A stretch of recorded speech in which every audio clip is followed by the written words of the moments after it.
नमस्कार, मी पंजाब डक. आता जोराचा पाऊस पडणार आहे म्हणून विदर्भातल्या त्या शेतकऱ्यांना अंदाज लक्षायचा. आणि अमरावती, वर्धा, नागपूर, भंडारा, गोंदिया, चंद्रपूर, यवतमाळ, आर्णी, या चंद्रपूर ह्या परिसरामध्ये सांगायचं झालं तर या पूर्व विदर्भामध्ये जवळजवळमध्ये आता हे 18 तारखेपर्यंत पाऊस चालू राहणार आहे. 22-23 तारखेला ऑगस्टला देखील पाऊस येणार आहे. 27-28-29 ऑगस्टला पाऊस पडणार आहे. म्हणजे त्या 5-6 जिल्ह्यात मात्र पाऊस जोराचा असणार आहे. म्हणून पूर्व विदर्भातल्या शेतकऱ्यांनी हा अंदाज लक्षात. पूर्व विदर्भामध्ये गोंदिया जिल्ह्यामध्ये मुसळधार पाऊस पडणार आहे. हे 8 दिवसामध्ये, शेवटच्या आठवड्यात बिन ह्या आता या 2-3 दिवसात बी वर्धा जिल्ह्यात बी तशीच परिस्थिती राहील. नागपूर जिल्ह्यात देखील, अमरावतीकडं देखील राहील.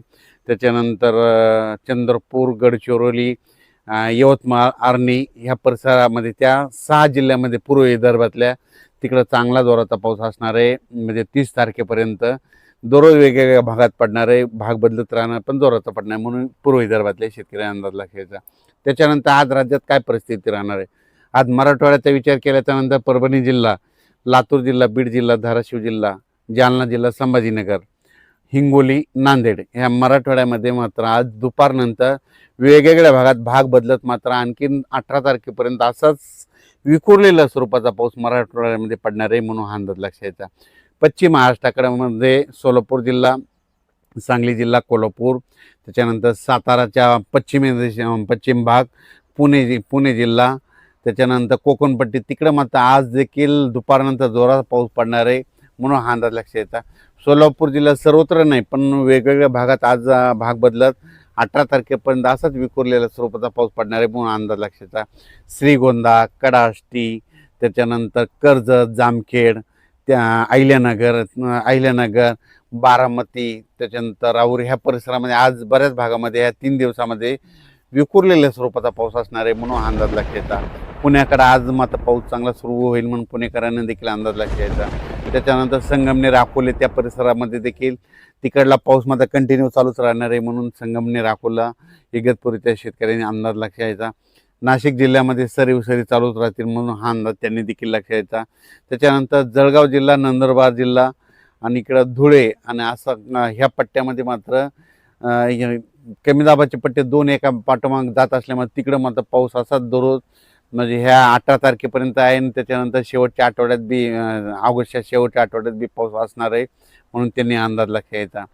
फक्त काय होणार आहे, मराठवाड्यामध्ये काही भागामध्ये, बीड जिल्ह्यामध्ये काही भाग, त्याच्यानंतर सोलापूर, लातूर ह्या परिसरामध्ये खूप मोठा पाऊस नाही, फक्त पिकाला लागेल तसाच पाऊस पडणार आहे, म्हणून हा अंदाज त्या शेतकऱ्यांना लक्षायचा. हा जो पाऊस पडणार आहे 10 मिनिटाचा, 20 मिनिटाचा, अर्ध्या तासाचा, काही काही ठिकाणी 1 तासाचा पाऊस पडणार आहे.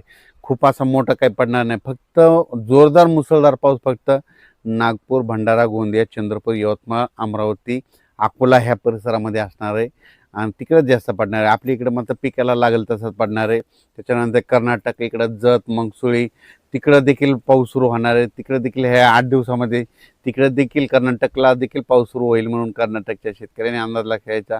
पंढरपूर, सांगोला, आटपाडी त्या तिकडं देखील सरी चालू राहतील. कोल्हापूरला जोरदार पाऊस सुरू राहील, म्हणून कोल्हापूरकरांनी अंदाज लक्षायचा.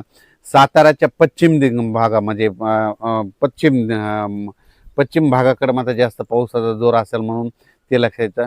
कोकणपट्टीचा मात्र पाऊस मात्र इकडं रत्नागिरीपासून तर पालघरपर्यंत ते मात्र जोराचाच पाऊस राहणार आहे. महाबळेश्वर हे सगळीकडं ते मात्र अंदाज त्या शेतकऱ्यांनी लक्षायचा. त्याच्यानंतर अहिल्यानगरमध्ये आज देखील म्हणजे 15, 16, 17 तारखेपर्यंत वेगवेगळ्या भागात विखुरलेल्या स्वरूपात पाऊस आहे, सर्वदूर नाही पडणार, म्हणून अंदाज लक्षायचा. संभाजीनगर जिल्ह्यामध्ये सरी चालू राहतील, म्हणून त्यांनी देखील अंदाज लक्षायचा. त्याच्यानंतर जळगाव जिल्ह्यामध्ये देखील आज दुपारनंतर आणि रात्रीच्याला देखील असाच विखुरलेला पाऊस असणार आहे, म्हणून अंदाज लक्षायचा. पण रावेर म्हणजे मध्य प्रदेशच्या लगत मध्ये रावेर त्या परिसरामध्ये जोरदार पाऊस पडणार आहे, म्हणून त्यांनी हा अंदाज लक्षायचा. त्याच्यानंतर इकडं बुलढाणा जिल्हा, मेकर, खामगाव, नांदुरा, मलकापूर ह्या परिसरामध्ये देखील ह्या 3-4 दिवसामध्ये पाऊस आहे. त्याच्यानंतर ऑगस्टच्या शेवटच्या आठवड्यात देखील पाऊस आहे, म्हणून हे लक्षात येतं. लोणारकडे देखील आज पाऊस पडेल. इकडं मंठा, या परिसरात देखील आज पाऊस पडणार आहे म्हणून त्यांनी देखील अंदाज लक्षात यायचा. इकडे जालना जिल्ह्यात देखील पाऊस असणार आहे, पण सर्वदूर नाही, भाग बदलतच पडणार आहे म्हणून हा अंदाज लक्षात यायचा. बीड जिल्ह्यात बी ठराविक भागातच पाऊस पडणार आहे म्हणून अंदाज लक्षात यायचा. आणि विशेष म्हणजे हे जे पाऊस पडेल हे सोयाबीनसाठी पिकासाठी चांगलं आहे, कारण की फुलांमधून फुलं सुकल्याच्या नंतर आता शेंगामध्ये रूपांतर होतं आणि शेंगामध्ये जर ह्या पाऊस पडला तर ते शेंगाची चांगली वाढ झपाट्यानं होते. म्हणून हे पाऊस हा शेतकऱ्यासाठी वरदान ठरणारा पाऊस असणार आहे. फक्त या पावसामध्ये सर्वदूर व्याप्ती नाही, विखुरलेल्या स्वरूपाचा जर भाग बदलत असणार आहे म्हणून हा अंदाज सर्व शेतकऱ्यांनी लक्षात यायचा आणि आपण आपल्या शेतीच्या कामाचं नियोजन करायचं.